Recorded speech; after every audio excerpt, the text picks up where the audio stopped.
안녕하세요. 누구나 알기 쉬운 엑셀 함수 19번째 시간입니다. 오늘은 엑셀의 함수를 활용해 보는 시간으로 엑셀 함수를 공부하는 마지막 시간입니다. 그래서 지금까지 공부해 본 함수 중 업무에 많이 사용되는 함수인 VLOOKUP 함수와 IFERROR 함수를 어떻게 활용할 수 있는지 알아보면서 마무리하겠습니다. 자, 그럼 이제 실습 파일을 열어서 작업해 보겠습니다. 오늘 사용할 실습 파일은 엑셀 19 함수 활용 2번 파일입니다. 엑셀 19 함수 활용 2번 파일을 열어주시면 되겠습니다. 자, 해당하는 파일의 내용을 봐볼까요? 먼저 첫 번째 시트인 거래 명세서 시트를 보겠습니다. 자, 작성되어 있는 각각의 거래 명세서가 주어져 있네요. 그 옆에는 상품 정보 시트가 있습니다. 한번 클릭을 해볼까요? 상품 정보 시트 클릭. 상품 정보 시트를 보니 거래 명세서에서 사용될 자료가 입력되어 있습니다. 이렇게 두 시트가 있는 경우 작업하는 유형으로 거래 명세서에 상품명이 입력이 되면 그에 맞는 규격과 단가를 이 상품 정보 시트에 찾아 표시하는 작업을 합니다. 실제 업무에서 많이 사용되는 방식 중 하나입니다. 이렇게 두 개의 시트가 있는 경우 작업하는 유형은 거래 명세서에 상품명이 입력이 되면 그에 맞는 규격과 단가를 상품 정보 시트에 찾아 표시되는 작업을 합니다. 즉, VLOOKUP 함수를 사용하여 상품명을 기준키로 상품 정보 시트에 입력된 조건표에서 첫 번째 열에 입력된 상품명과 일치하는 행을 찾아 선택한 열의 값을 표시하는 수식을 만들어 사용합니다. 우리는 지금까지 하나의 시트의 조건표를 만들어 수식을 구해보았다면 현업에서는 이처럼 조건표를 별도의 시트에 작성하셔야 합니다. 즉, 거래 명세서가 있는 시트 하나, 조건표가 있는 시트 하나 이렇게 작성을 하셔야 됩니다. 자, 그럼 이제 거래 명세서에서 상품명을 가지고 규격을 표시하기 위해 VLOOKUP 함수를 사용해야 한다는 건 알았습니다. 그럼 한번 입력된 상품명을 가지고 규격을 표시해 볼까요? 자, 규격을 구하기 위해서 제12번 셀 클릭. 자, fx 함수 삽입 클릭. 최근에 사용한 함수에 VLOOKUP 함수가 보이시면 바로 클릭하시면 되겠습니다. 최근에 사용한 함수에 VLOOKUP 함수가 없다면 범주는 찾기 참조를 선택해 주시면 되겠습니다. 자, 해서 VLOOKUP 함수를 찾으시면 되겠습니다. 다 찾으셨나요? 자, 그럼 아래 확인 클릭. 자, VLOOKUP에 관련한 인수창이 열렸습니다. 먼저 첫 번째 인수는 찾으려고 하는 값입니다. 자, 우리는 상품명이 입력된 D12번 셀을 기준으로 상품 정보 시트에서 해당하는 규격을 찾아오려고 하는 거죠. 그래서 첫 번째 인수는 상품명이 입력된 D12번 셀이 되겠습니다. 자, 이어서 두 번째 인수는 추출하려고 하는 값이 입력되어 있는 표를 뜻합니다. 우리는 추출하려고 하는 값이 상품명과 일치하는 규격을 추출하려고 합니다. 그래서 규격이 입력되어 있는 표를 찾으러 가야 되겠습니다. 자, 상품 정보 시트 클릭. 해당하는 시트 안에 상품명이 입력되어 있는 범위부터 단가가 입력된 범위까지 선택을 해주세요. 자, 이렇게 선택된 영역을 기준으로 D12번 셀에 입력된 상품명의 위치를 찾아서 같은 행에 입력이 되어 있는 규격 또는 단가열을 불러오면 됩니다. 이때 테이블 범위는 별도의 위치에 떨어져 있기 때문에 꼭 절대 참조로 주소를 바꿔주셔야 됩니다. 그래야 채우기 하실 때 위치가 변하지 않습니다. 자, 이처럼 범위 선택을 하셨다면 키보드 F4번 키. 자, 그래서 정확하게 절대 참조 주소로 바꿔주세요. 그럼 이어서 세 번째 인수인 열 번호를 입력을 해주시면 되겠네요. 자, 우리는 불러오려고 하는 값이 규격에 해당이 됩니다. 그래서 이처럼 범위를 선택을 하셨다면 자동으로 왼쪽부터 1번, 2번, 3번에 해당하는 열 번호가 할당이 되죠. 이 중에 찾아오려고 하는 열은 규격이 있는 두 번째 열입니다. 그래서 세 번째 인수 자리에는 2라고 입력을 해주시면 되겠습니다. 자, 마지막 인수는 정확하게 일치하는 것을 찾을 것인지 비슷하게 일치하는 것을 찾을 것인지 입력해 주시는 거죠. 정확하게 스니커즈 미니어처가 입력이 되면 그에 맞는 규격이 나와야 됩니다. 조금이라도 상품명이 다르면 해당하는 규격이 나오면 안 됩니다. 그래서 정확하게 일치에 해당하는 0을 입력해 주시면 되세요. 자, 여기까지 잘 되셨나요? 그러면 확인을 클릭합니다. 자, 해당하는 규격이 나왔습니다. 그런데 뭔가 작업이 복잡하다고 생각하지 않으신가요? 우리는 방금 참조 범위를 사용하기 위해 시트를 이동을 해서 참조 범위를 선택했습니다. 바로 옆에 참조표가 있다면 사용하기가 조금 쉽겠지만 이처럼 다른 시트의 참조표를 많이 만들어서 사용을 합니다. 그래서 참조표를 사용을 할 때 우리가 여러 번 반복했던 작업 중 하나가 이름 정의입니다. 즉, 참조 영역으로 사용될 범위를 미리 이름으로 정의를 하시면 수식을 작성하실 때 이렇게 시트를 이동할 필요 없이 바로 수식에 불러와서 사용하시면 간단합니다. 그럼 상품 정보 시트의 해당 표를 이름으로 정의해 볼까요?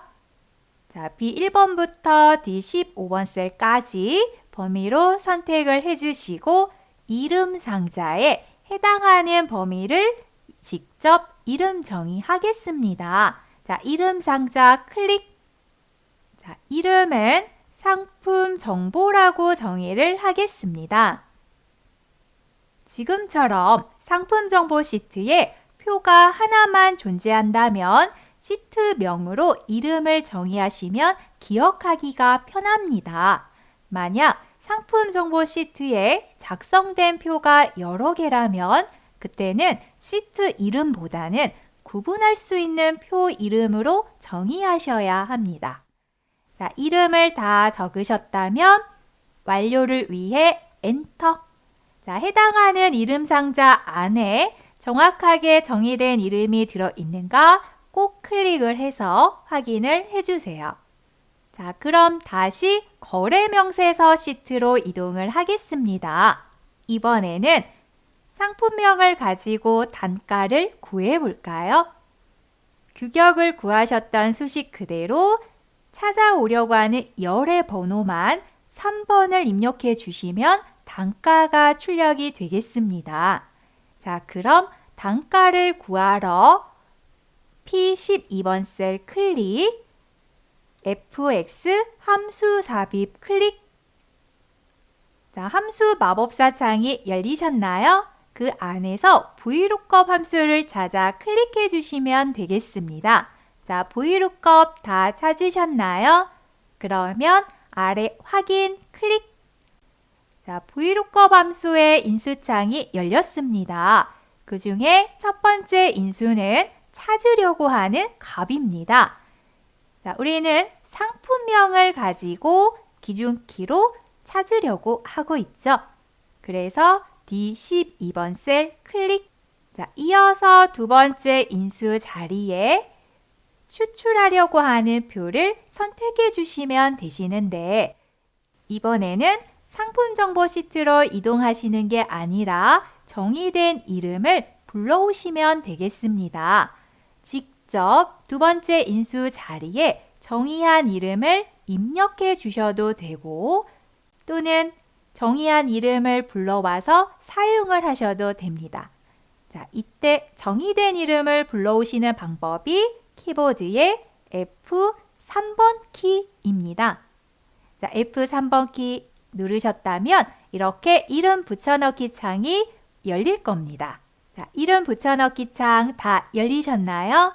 그 안에 정의된 이름이 보이실 겁니다. 자, 상품 정보라고 정의한 이름 들어 있으시죠? 자, 클릭 그리고 확인을 클릭합니다. 자, 이렇게 정의한 이름이 있으면 직접 상품 정보라고 입력을 하셔도 되고 방금처럼 붙여넣기 창을 띄우셔서 정의한 이름을 찾아서 선택하셔도 됩니다. 자, 시트를 이동하실 필요 없이 간단하게 테이블 범위를 선택했습니다. 자, 이제 세 번째 인수를 입력해 볼까요? 이번에는 해당하는 상품 정보 표에서 세 번째 열을 불러오면 되겠죠? 그래서 3을 입력합니다. 자, 상품 정보 표에 세 번째 열에 있는 단가를 불러오는 작업이 되겠습니다. 자, 마지막 네 번째 인수는 정확하게 일치하는 값을 가져오면 되겠습니다. 그래서 0을 입력합니다. 자, 여기까지 되셨나요? 그러면 확인 클릭. 자, 정확하게 상품명에 맞춰져서 단가가 불러와졌습니다. 자, 이렇게 구한 수식을 채우기를 한번 해볼까요? 자, 채우기 핸들점에서 아래 방향으로 채우기 하겠습니다. 자, 각각의 셀에 수식이 채워지는데 수식만 채워지는 게 아니라 이렇게 테두리까지 같이 변했습니다. 자, 이런 경우에 꼭 자동 채우기 옵션을 보셔서 서식 없이 채우기를 선택해 주세요. 지금 작성되어 있는 거래 명세서에 디자인된 스타일을 보시면 테두리가 서로 다르게 디자인되어 있습니다. 그래서 채우기를 하실 경우에 디자인된 테두리가 바뀔 수도 있습니다. 그럴 경우 채우기 하시는 그 순간 바로 채우기 옵션을 선택하셔서 서식 없이 채우기로 바꿔주세요. 자, 그럼 정확하게 해당하는 테두리가 유지가 되면서 수식만 복사가 되었습니다. 자, 다시 단가도 채우기 해볼까요? 단가가 구해진 셀 클릭, 채우기 핸들점에서 수식을 채워보겠습니다. 자, 이때 바로 자동 채우기 옵션을 선택하셔서 서식 없이 채우기로 바꿔주세요. 채우기를 한 바로 그 순간 서식 없이 채우기를 하셔야만 정확한 테두리가 유지가 됩니다. 자, 그럼 이제 복사된 수식을 한번 확인해 보겠습니다. 자, 수식에 보시면 각각 NA라고 하는 오류 표시가 나와 있습니다. 자, 이런 NA로 표시되는 오류는 VLOOKUP 함수를 사용하실 때 많이 볼 수 있는 오류 표시입니다. 즉, 찾으려고 하는 상품명이 현재 비어 있습니다. 그래서 참조하는 표에 정확하게 일치하는 값이 없다라는 오류가 표시된 겁니다. 자, 그럼 이처럼 비어있는 셀에 상품명이 들어오면 어떻게 될까요? 자, 직접 상품명을 하나 입력을 해보겠습니다. 자, 스니커즈 미니어처를 다시 한번 입력을 해볼까요? 자, 입력이 되셨으면 엔터. 자, 이번에는 해당하는 상품명이 참조표에 정확하게 존재한가 봅니다. 그래서 규격과 단가의 오류가 아닌 정확한 규격 단가가 구해졌습니다. 그럼 반대로 상품명이 잘못 들어오면 어떻게 될까요? 자, 상품 정보에 없는 상품명을 하나 입력을 해보겠습니다. 자, 임의의 이름을 하나 적어 보시고 엔터. 자, 이번에는 그대로 NA가 유지되고 있네요. 입력한 스커라고 하는 상품은 상품 정보에 일치하는 값이 없는 겁니다. 그래서 추출할 값도 없다라는 NA의 오류가 표시가 되었습니다. 즉, 이처럼 VLOOKUP 함수를 사용하다 보면 참조하는 표에서 정확하게 일치하는 값이 없는 경우 자주 표시되는 오류가 NA라고 하는 표시입니다. 수식을 잘못 작성한 게 아닌 정확하게 일치하는 값이 없다라는 표시일 뿐입니다. 그런데 이렇게 표시가 되면 또 보기가 싫죠. 그래서 이렇게 오류값이 출력이 될 때 다른 값으로 변환해주는 함수가 ifError 함수입니다. 수식의 결과값이 이처럼 오류값으로 표시될 경우 그 값을 대체하여 표시할 수 있게 해주는 함수입니다. ifError 함수 다 기억하고 계신가요? 우리 배워보셨던 함수인데 가볍게 지나갔던 함수이기는 합니다. 이번에 다시 사용해 보면서 ifError 함수를 기억해 두시면 되겠습니다. 자, ifError 함수는 두 종류의 인수를 사용합니다. 그 중에 첫 번째 인수 자리에는 오류값이 나오는 수식을 넣어주시면 됩니다. 그리고 두 번째 인수 자리에 오류 대신 표시될 값을 입력해 주시면 됩니다. 그래서 이렇게 오류가 표시되는 VLOOKUP 함수에 추가로 작업을 해주시면 되는데 처음 작성했던 수식에 다시 클릭을 해보겠습니다. 자, 규격을 계산한 VLOOKUP 함수에 ifError 함수를 추가하여 수식을 수정하시면 됩니다. 자, 해당하는 셀을 클릭을 하셨다면 수식 입력줄을 보시게요. 자, 수식 입력줄에 현재 입력되어 있는 VLOOKUP 함수 바로 앞에다가 ifError 함수를 추가하시는 겁니다. 자, VLOOKUP 함수 바로 앞에 클릭, 그 다음 직접 ifError 함수를 입력해 주시면 되세요. 자, if라고 하는 글자만 입력을 하시면 바로 아래쪽에 나머지 ifError라고 하는 함수 이름이 다 보이실 겁니다. ifError라고 다 입력을 하시거나 아래 뜨는 함수 이름을 더블 클릭해서 사용하셔도 됩니다. 또는 탭키를 눌러서 사용하셔도 됩니다. 자, 이렇게 ifError라고 하는 함수가 입력이 되면 정확하게 괄호까지 입력된 걸 꼭 체크하셔야 됩니다. 모든 함수는 괄호가 열리면서 시작이 됩니다. 자, 그러면서 ifError의 첫 번째 인수 자리를 볼까요? 자, ifError의 첫 번째 인수 자리는 오류값이 나오는 수식을 넣어주면 된다라고 설명드렸죠. 그래서 ifError의 첫 번째 인수는 VLOOKUP 함수를 그대로 넣어주시면 됩니다. 자, 이어서 두 번째 인수를 작업을 하셔야 되는데 이때는 VLOOKUP 함수 가장 끝에 마지막 괄호가 있는 가장 끝에 클릭을 해주세요. 그 다음 인수를 구분하기 위한 쉼표를 입력합니다. 자, 이렇게 쉼표를 입력을 해주셔야 첫 번째 인수가 마무리되고 두 번째 인수를 입력할 수 있게끔 바뀝니다. 자, 두 번째 인수 자리는 오류 대신 표시될 값을 입력해 주시면 되세요. 자, 지금은 해당하는 자리에 이렇게 NA라고 하는 값 대신에 아무것도 안 보이는 게 훨씬 더 낫겠죠? 그래서 비어있다라고 하는 의미의 큰 따옴표를 두 번 입력해 주시면 됩니다. 그럼 이렇게 두 번째 인수는 큰 따옴표 2번이 되겠습니다. 자, 여기까지 다 되셨다면 함수의 마무리는 괄호를 닫아주시는 겁니다. 정확하게 괄호가 열렸다면 마지막에 괄호를 닫아주셔야 함수의 오류가 없이 완벽하게 완료가 되겠습니다. 자, 여기까지 되셨나요? 그러면 엔터. 자, 이렇게 수식이 하나 수정이 됐습니다. 수정한 수식을 다시 복사해 볼까요? 채우기 핸들점에서 채우기로 드래그 하겠습니다. 자, 오류가 다 감춰졌네요. 자, 채우기가 되셨다면 얼른 자동 채우기 옵션을 클릭하셔서 서식 없이 채우기를 클릭해 주세요.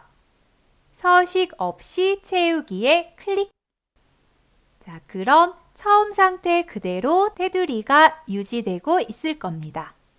자, 그럼 이어서 단가도 수식을 수정을 해보겠습니다. P12번 셀 클릭. 자, 수식 입력줄에 입력되어 있는 VLOOKUP 함수 바로 앞에 클릭을 해주시면 되세요. 자, VLOOKUP 함수 이름 바로 앞에 클릭을 하시는 겁니다. 그리고 직접 if를 입력을 해주시는데 입력을 하시다 보면 바로 아래쪽에 if error라는 함수 이름이 보이실 겁니다. 끝까지 다 입력하시는 방식도 있지만 이렇게 아래 함수 이름이 보이시면 해당하는 이름을 더블 클릭하시거나 또는 탭키를 눌러서 불러오시는 게 더 편하실 수 있으세요. 자, 이렇게 if error 함수 불러오셨죠? 자, 이어서 마지막 VLOOKUP 함수 괄호 뒤에 클릭. 그 다음 인수를 구분하기 위한 쉼표를 입력합니다.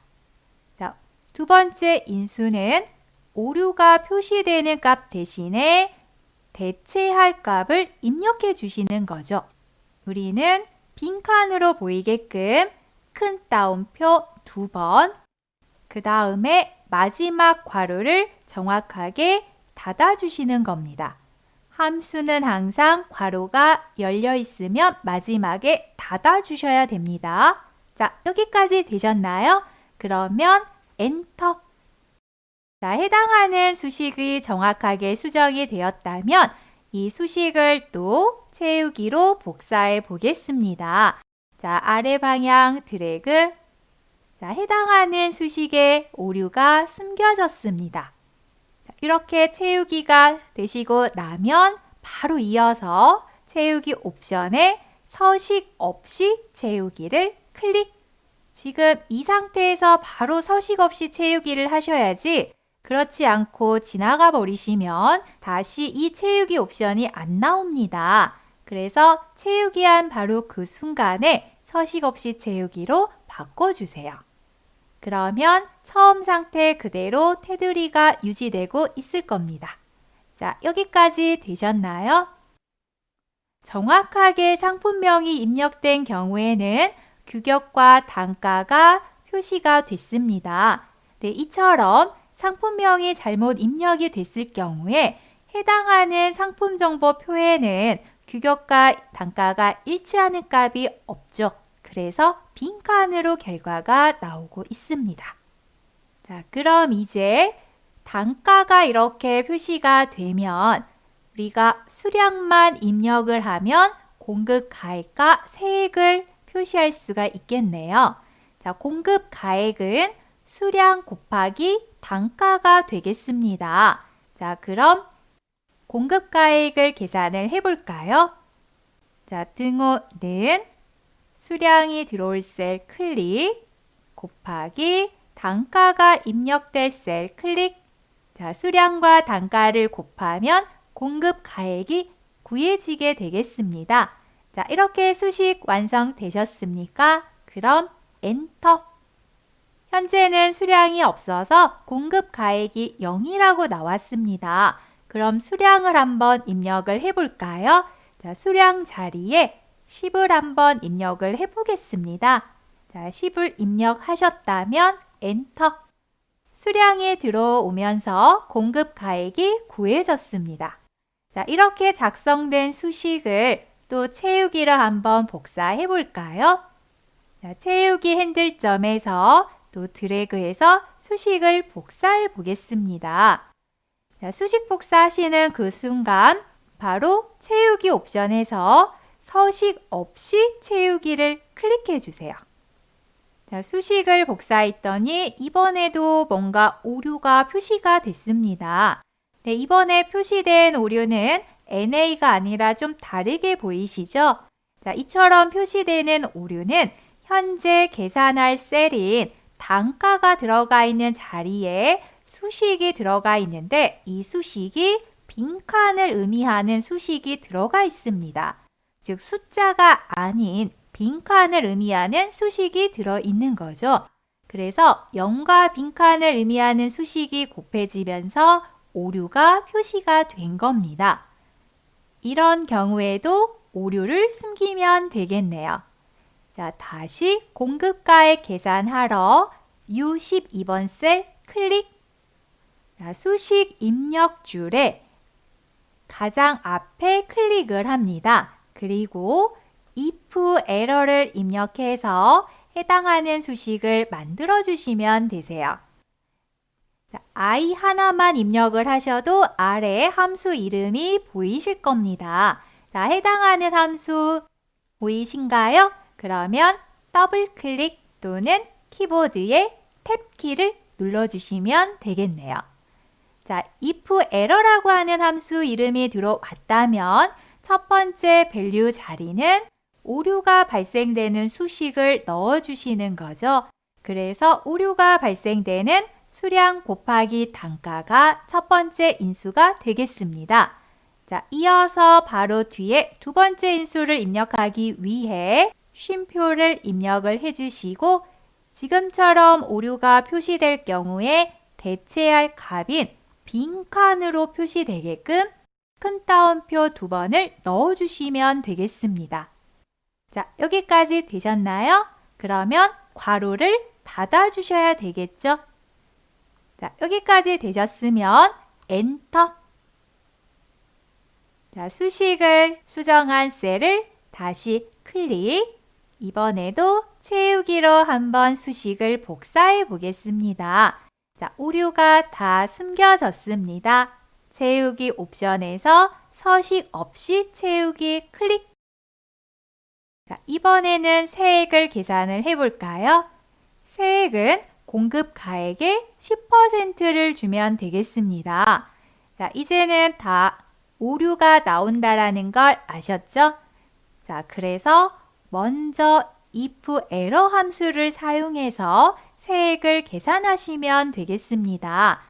자, 함수를 불러오기 위해서 등호는 그 다음 if error 함수를 불러오기 위해서 첫 글자인 i를 입력합니다.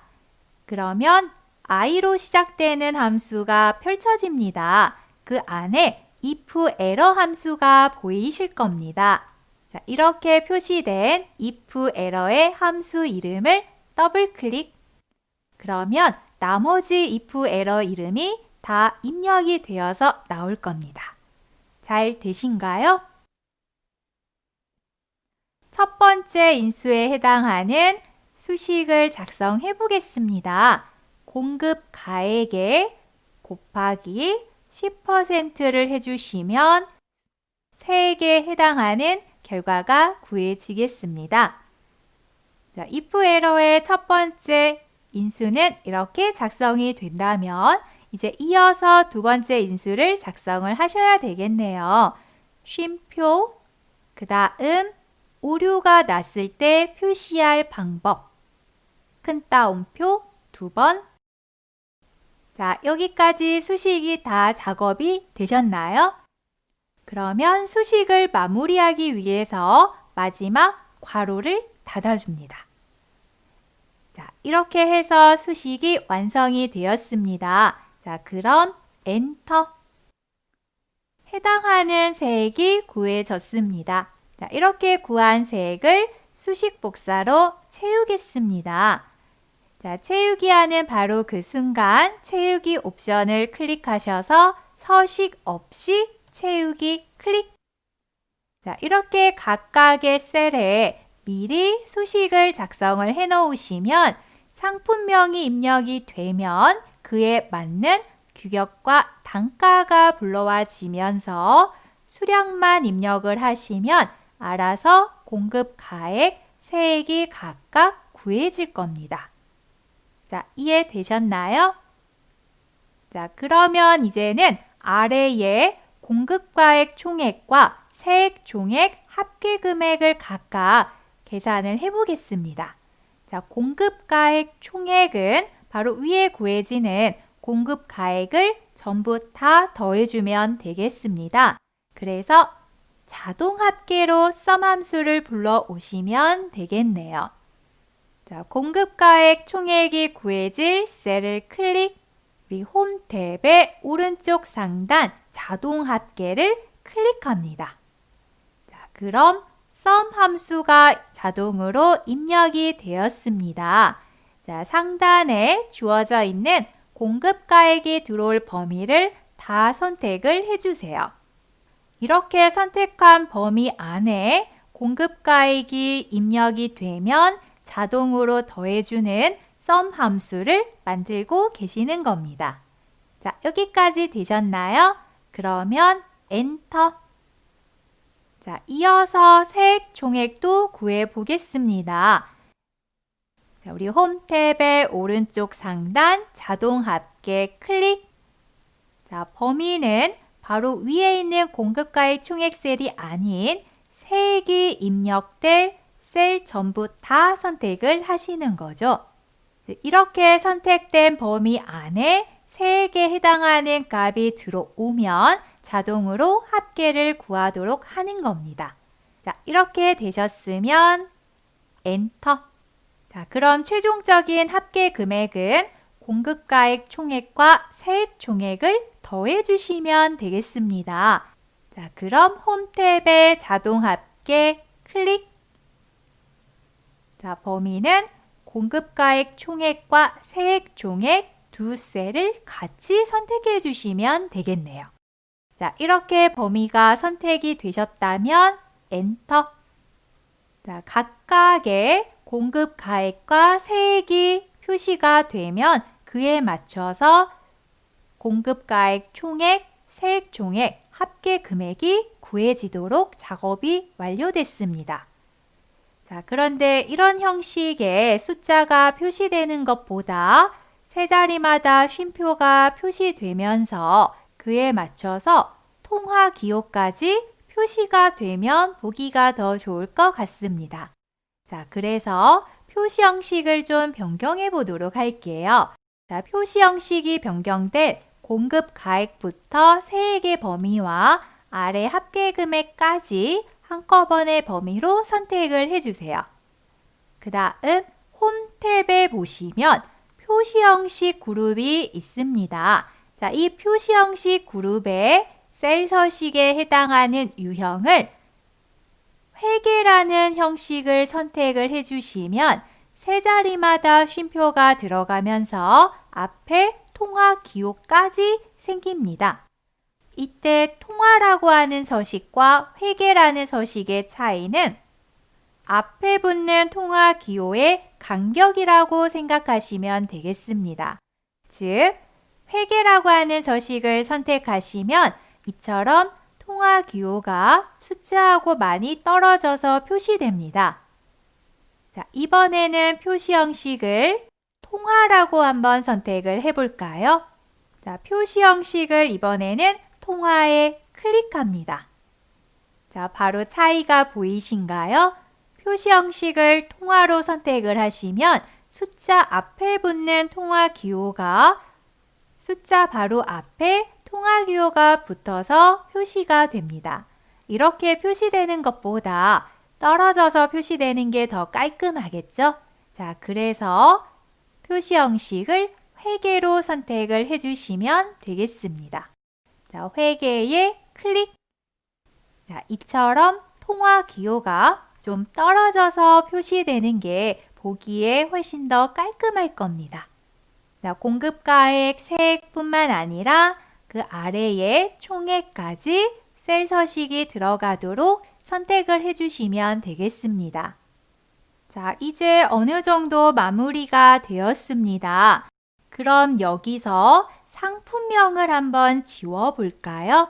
자, 상품명을 기준으로 규격과 단가가 표시되고 이어서 공급가액과 세액이 구해지는 작업을 했습니다. 그래서 상품명이 지워지면 어떻게 될지 확인해 보겠습니다. 자, 상품명이 입력될 범위를 선택을 하셔서 그대로 딜리트 키로 지워보시게요. 자, 상품명을 지웠더니 수식이 작성된 범위는 아무것도 없는 것처럼 보이네요. 자, 그럼 다시 상품명을 입력을 해볼까요? 그런데 상품명이 무엇이 있었는지 바로 떠오르지가 않네요. 그럼 다시 상품 정보 시트에 가서 어떠한 상품명이 있는가를 보고 그 이름을 기억을 해서 거래 명세서 시트로 다시 이동을 해서 또 상품명을 직접 입력을 해야 되겠죠. 그러다가 잘못 입력하면 규격과 단가가 또 안 나오죠. 이때 잘못 입력한 줄 모르고 있다면 왜 규격과 단가가 안 나오는가? 또 머리가 아파집니다. 그래서 이럴 때 사용되는 방법이 있습니다. 상품명이 들어갈 범위에 쉽게 상품명을 선택할 수 있도록 목록 버튼을 작업해 두면 상품 정보 시트로 이동해서 상품명을 찾아 직접 입력하지 않아도 됩니다. 그리고 잘못 입력되는 것도 막을 수 있습니다.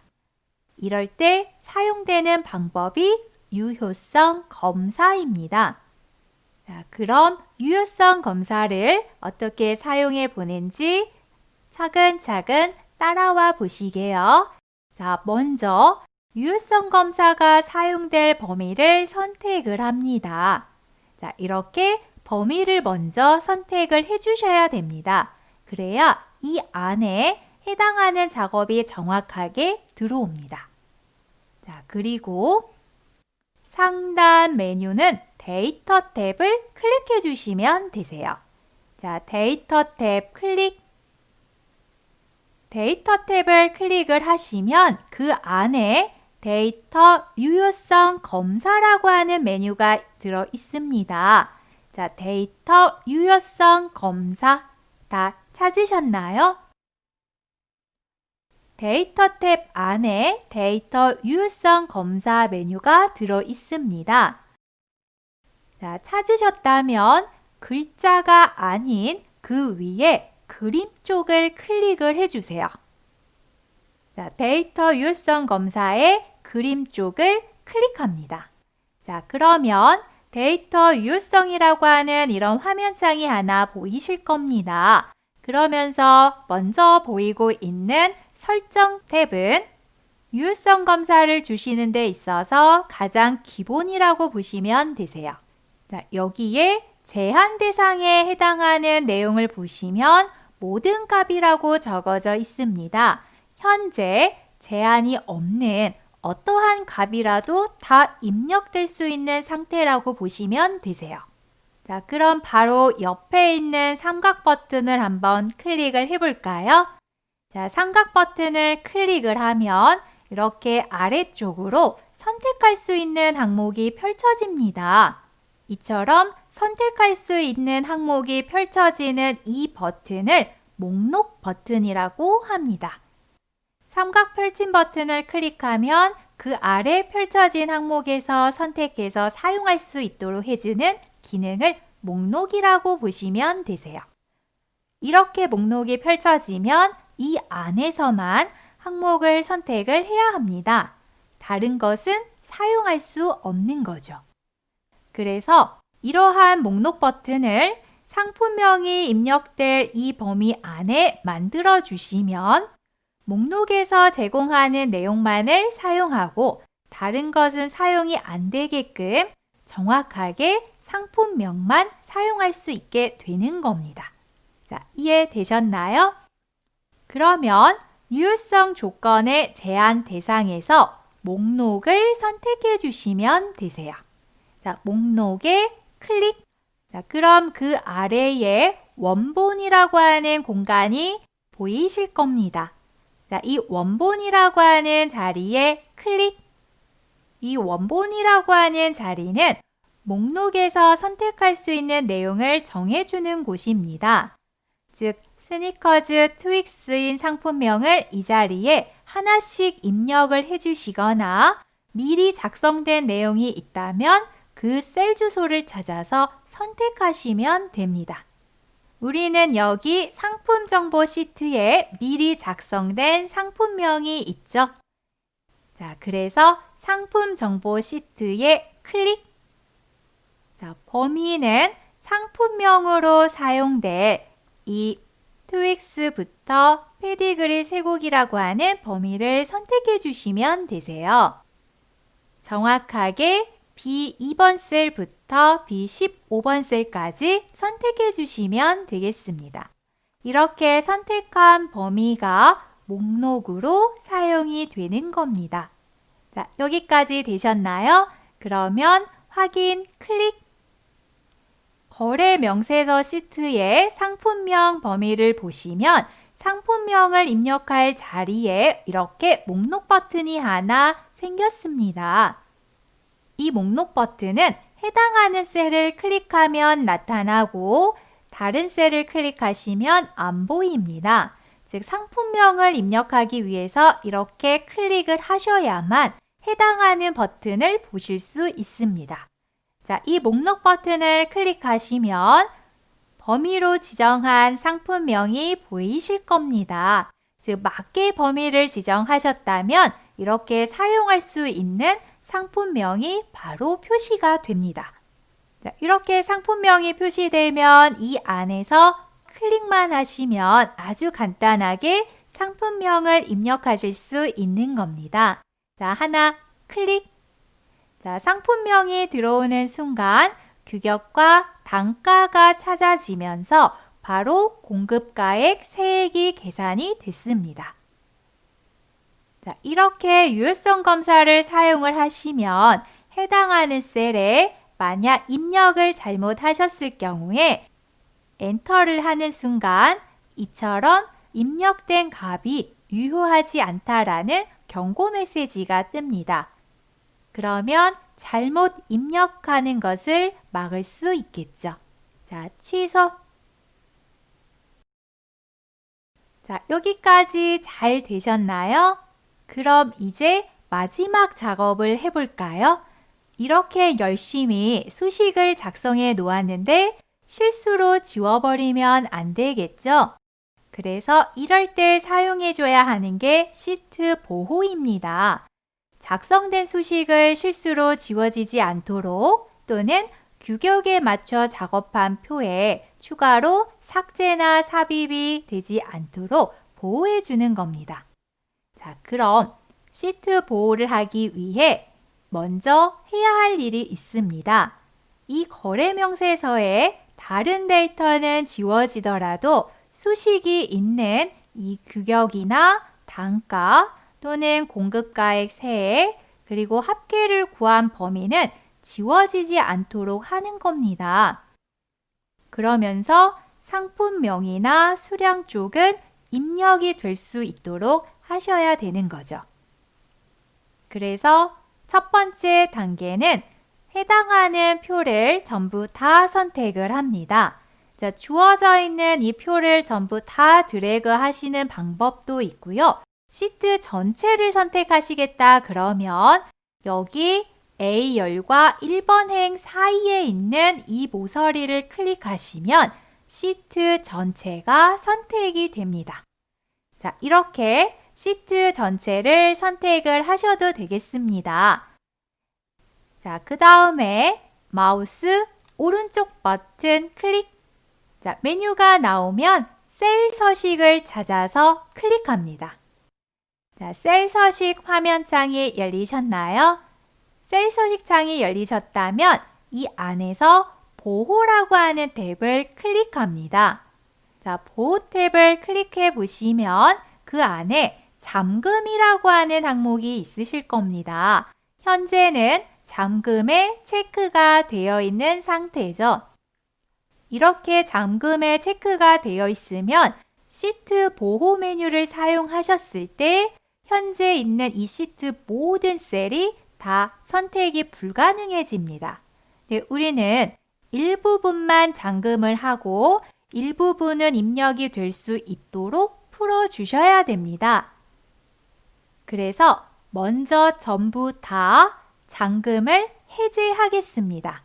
현재 거래 명세서는 잠궈야 되는 셀보다 이렇게 해제해야 하는 셀이 더 많습니다. 그래서 전부 다 해제를 하고 그 다음에 잠궈야 되는 셀만 다시 작업을 해주셔야 됩니다. 자, 먼저 잠금의 체크를 해제하겠습니다. 자, 다 체크 지우셨나요? 그러면 아래 확인 클릭. 자, 현재 잠금에 다 체크를 풀어주셨죠? 그럼 이어서 이번에는 잠궈야 하는 셀만 정확하게 선택을 해주세요. 자, 규격에 입력되어 있는 수식을 보호해 주셔야 되겠죠? 그래서 규격의 범위를 선택을 해주시고 이어서 컨트롤 키를 누르신 상태에서 단가, 공급가액, 세액이 있는 범위를 선택해 주세요. 즉 각각 수식이 입력된 셀을 선택을 하시는 겁니다. 그리고 총액이 입력되어 있는 범위도 같이 컨트롤 키가 눌러진 상태에서 선택을 해주시면 되겠습니다. 즉 이렇게 선택한 범위는 보호해주는 작업을 하시는 겁니다. 한 번에 범위가 잘 선택이 안 되신다면 따로따로 선택을 하셔서 작업을 하셔도 되겠습니다. 자, 이렇게 범위가 선택이 되셨나요? 그러면 이 상태에서 마우스 오른쪽 버튼 그리고 셀 서식을 클릭합니다. 자, 셀 서식창 열리셨나요? 자, 현재 셀 서식의 보호 탭에 잠금이라고 하는 게 체크가 해제되어 있을 겁니다. 지금 이렇게 선택한 범위는 보호를 해주셔야 되니까요. 잠금에 체크를 해주세요. 즉, 셀 서식 메뉴에서 보호할 범위만 정확하게 선택을 하신 다음에 이 범위는 보호에 잠금을 체크를 하시는 겁니다. 그리고 수정이 돼야 하는 범위는 이 잠금의 체크를 다 풀어주셔야 수정을 하실 수가 있습니다. 자, 되셨나요? 그러면 확인을 클릭합니다. 자, 현재 해당하는 셀 서식에서 잠금의 체크를 풀고 체크를 했다라고 해서 시트가 보호가 된 거는 아닙니다. 정확하게 시트 보호는 상단 검토 메뉴를 가시면 이 검토 탭 안에 시트 보호라고 하는 메뉴가 들어 있습니다. 즉, 검토 탭에 시트 보호를 클릭을 해주셔야 정확하게 시트가 보호가 됩니다. 방금 하신 작업은 시트 보호를 하시는 데 있어서 허용할 범위와 잠글 범위를 선택해주는 작업을 하신 겁니다. 자, 그럼 검토 탭에 시트 보호를 클릭해 보겠습니다. 시트 보호 클릭. 자, 시트 보호라고 하는 화면창이 열리셨나요? 여기에 암호를 입력하는 자리가 보이실 겁니다. 현재는 암호는 입력하지 않겠습니다. 암호를 입력하실 때 주의하실 점은 암호를 잊어버리시면 암호 찾기가 어렵습니다. 그래서 가급적이면 암호를 사용하실 경우에 잊어버리시면 안 되세요. 자, 시트 보호에 해당하는 화면창에 확인 클릭. 자, 이제는 시트가 보호가 됐습니다. 자, 보호가 되었다라는 의미는 해당하는 범위를 허용한 곳은 입력이 가능하고 잠금에 체크한 곳은 수정을 하실 수가 없게끔 되었다라는 뜻입니다. 그래서 상품명은 이렇게 클릭을 해보시면 선택이 가능합니다. 그런데 수식이 입력된 셀에 수정하기 위해서 더블 클릭을 하시거나 딜리트 키를 눌러보시면 이처럼 시트가 보호되어 있다는 메시지가 나오실 겁니다. 즉, 해당하는 수식을 지울 수 없도록 해당 범위를 정확하게 보호를 한 겁니다. 자, 이해되셨나요? 자, 경고 메시지는 확인. 현재 범위를 정확하게 잘 선택을 해서 시트 보호를 하셨다면 이처럼 규격이나 단가, 공급가액, 세액 쪽은 수정하려고 해도 수정이 안 되지만 그 외의 범위는 얼마든지 입력이 가능합니다. 그리고 또한 해당하는 셀에 삽입이나 삭제 작업을 하기 위해서 이렇게 마우스 오른쪽 버튼을 눌러보시면 각각의 메뉴에 비활성화되어 있는 걸 보실 수 있을 겁니다. 현재 이 자료에 더 이상의 수정이 불가능한 거죠.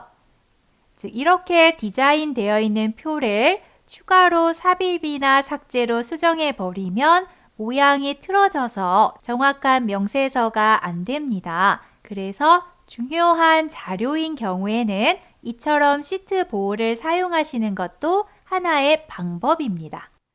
자, 시트가 보호되어 있는 자료는 이 검토 탭에 다시 시트 보호 해제를 하시면 얼마든지 수정을 하실 수가 있으세요. 즉, 검토 탭에 이렇게 시트 보호 해제라고 하는 글자로 보이신다면 현재 시트는 보호가 되어 있다는 뜻입니다. 그래서 시트 보호를 해제하시는 것은 암호가 없다라고 하면 클릭만 하시면 해제가 됩니다.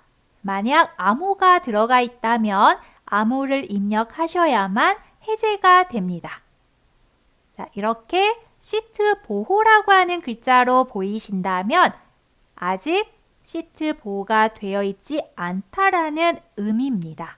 이해되셨나요? 자, 여기까지 잘 따라오셨나요?